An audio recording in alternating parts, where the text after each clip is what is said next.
नमस्कार।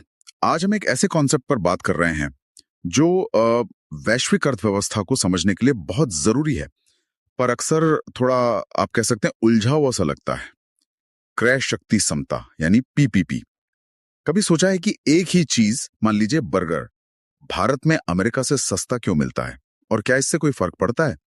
हमारे पास कुछ सोर्सेज हैं जो पीपीपी की इस गुत्थी को सुलझाने में मदद करते हैं। तो चलिए देखते हैं इसमें क्या है। सबसे पहले, ये पीपीपी आखिर है क्या भला? मूल विचार तो सुनने में काफी सीधा लगता है। थ्योरी यह है कि अगर आप करेंसी एक्सचेंज रेट को सही से एडजस्ट करें तो दुनिया में कहीं भी एक जैसा सामान खरीदने के लिए एक जैसे ही पैसे लगने चाहिए। मतलब $1 की जो खरीदने की ताकत है उसकी क्रय शक्ति वो हर जगह बराबर होनी चाहिए, है ना। हाँ, सिद्धांत तो यही है। जैसे मान लीजिए अमेरिका में कुछ सामानों की एक टोकरी है, $100 की आती है, और ठीक वही टोकरी जापान में 10,000 येन की है। तो पीपीपी के हिसाब से एक्सचेंज रेट क्या होना चाहिए? $1 इज इक्वल टू 100 येन, बिल्कुल, ताकि कीमत बराबर हो जाए। ये इसका बिल्कुल मूल सिद्धांत है। पर असलियत में मामला थोड़ा पेचीदा है। इसमें भी मतलब सोचने के दो मुख्य तरीके हैं। एक है एब्सोल्यूट पीपीपी। एब्सोल्यूट। हाँ, जो यही कहता है कि एडजस्ट करने के बाद कीमतें एकदम बराबर होनी चाहिए, जो आपने अभी उदाहरण दिया। लेकिन क्या वाकई ऐसा होता है? हर चीज की कीमत हर जगह बिल्कुल बराबर? ये तो मतलब थोड़ा मुश्किल लगता है सुनने में। बिल्कुल सही कहा आपने। व्यवहारिक रूप से देखें तो ये बहुत मुश्किल है, नामुमकिन सा।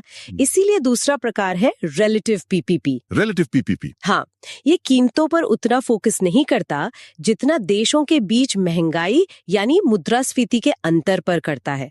इसका कहना है कि जिस देश में महंगाई ज्यादा तेजी से बढ़ रही है, समय के साथ उसकी करेंसी की वैल्यू कम होनी चाहिए। अच्छा। ताकि क्रय शक्ति का जो संतुलन है वो बना रहे। ओके, तो ये महंगाई वाला एंगल जो है वो ज्यादा प्रैक्टिकल लगता है। अब असल दुनिया में ये कैसे काम करता है? मैंने सुना इसका एक बड़ा मजेदार उदाहरण भी है, बिग मैक इंडेक्स, कुछ ऐसा। हाँ, बिल्कुल। द इकोनॉमिस्ट इसे इस्तेमाल करता है एक तरह से मजाकिया अंदाज में पीपीपी समझाने के लिए। जैसे मान लीजिए अमेरिका में बिग मैक बर्गर है $5.69 का, ठीक है। और भारत में वही बर्गर मिलता है मान लीजिए करीब $2.54 का। हाँ, काफी सस्ता। तो ये दिखाता है कि जो बाजार का एक्सचेंज रेट चल रहा है उस पर भारतीय रुपया शायद अंडरवैल्यूड है। अंडरवैल्यूड मतलब बाजार में उसकी जो कीमत है वो उसकी असल खरीदारी की ताकत से कम है। अरे वाह, ये तो दिलचस्प है। और इसी तरह जो बड़ी संस्थाएं हैं, आईएमएफ, वर्ल्ड बैंक वगैरह, वो देशों की तुलना करने के लिए पीपीपी समायोजित जीडीपी का इस्तेमाल करती हैं। बिल्कुल। इससे क्या होता है कि अलग अलग देशों में रहने का जो स्तर है, स्टैंडर्ड ऑफ लिविंग, उसकी बेहतर तुलना हो पाती है नॉमिनल जीडीपी से ज्यादा सटीक। अच्छा। का आधार यही पीपीपी है। जबकि अगर आप नॉमिनल जीडीपी देखें जो सीधे बाजार के एक्सचेंज रेट पर गिना जाता है, उसमें अमेरिका आगे है।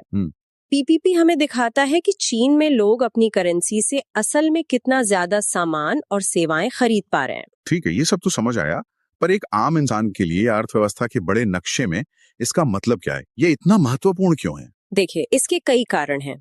पहला तो जैसा अभी हमने बात की, ये अलग अलग देशों के जीवन स्तर की सच्ची तुलना करने में मदद करता है। हाँ। मतलब $100 एक देश में शायद पूरे महीने का राशन खरीद दे और दूसरे देश में शायद एक वक्त का खाना भी ठीक से न मिले। पीपीपी इस फर्क को समझने का एक जरिया देता है। सही बात है। दूसरा, अर्थशास्त्री और निवेशक वो इसका इस्तेमाल ये अंदाजा लगाने के लिए करते हैं कि कोई करेंसी अपनी असल कीमत से ज्यादा है, मतलब ओवरवैल्यूड, या कम है, अंडरवैल्यूड। अच्छा। ये लंबी अवधि में एक्सचेंज रेट किधर जा सकता है इसका एक संकेत दे सकता है।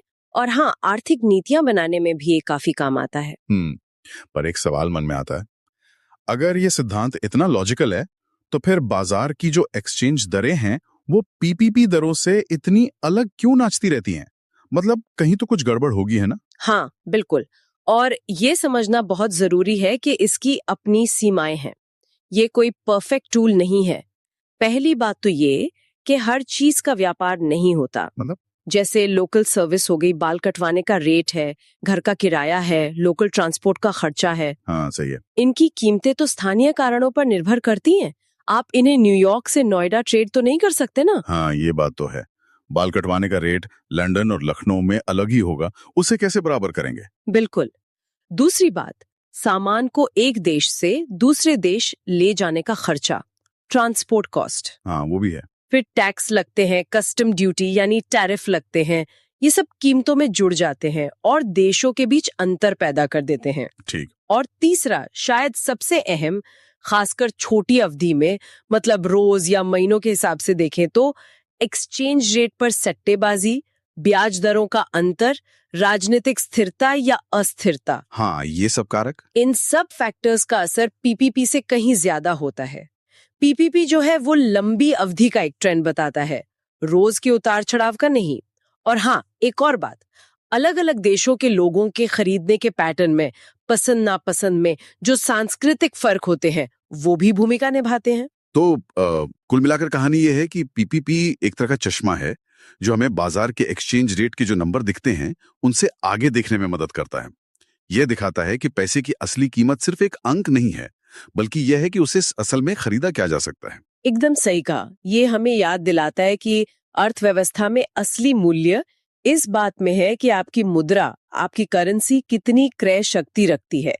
ये वैश्विक असमानता और वास्तविक आय की एक ज्यादा साफ, ज्यादा सच्ची तस्वीर पेश कर सकता है। आज की इस चर्चा के बाद एक सवाल दिमाग में आता है सोचने के लिए, क्या दुनिया की अर्थव्यवस्था में पैसे का मूल्य उसकी असली क्रय शक्ति यानी पीपीपी के ज्यादा करीब होना चाहिए, या फिर इसे पूरी तरह बाजार की ताकतों, अटकलों और छोटी अवधि के खेल पे छोड़ देना ही बेहतर है?